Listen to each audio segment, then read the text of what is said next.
có tiếng Chúa phán rằng dần đi trong tối tăm sẽ thấy ánh sáng vinh quang từ trời.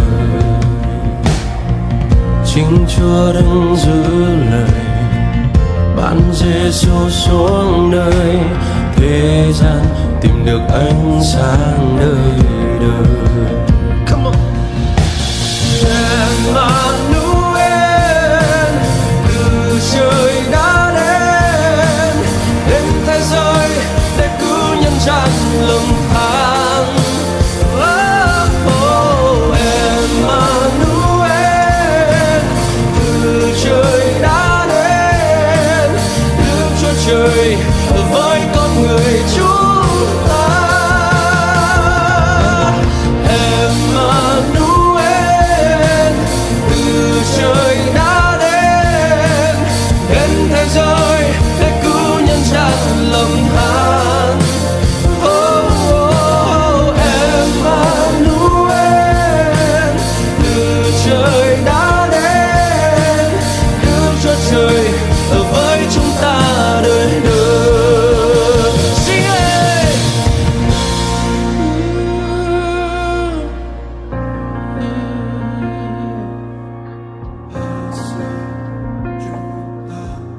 Chúa giáng sinh bình an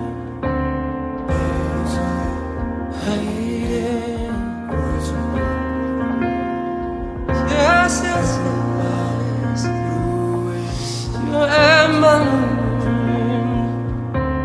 Đấng đã đến thế giới cất tội lỗi đi.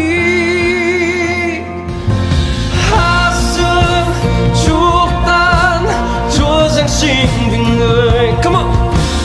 Thế giới hãy đến cúi xuống tôn thờ vua Emmanuel,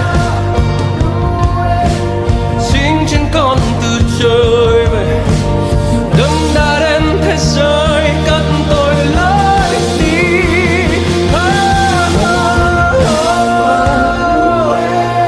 Sing it. He's Emmanuel, my Savior, King of Kings and Lord of Lords.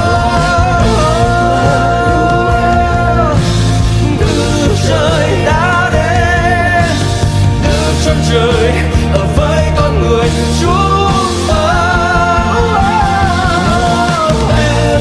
Emmanuel, từ trời đã đến đến thế giới để cứu nhân gian lầm than.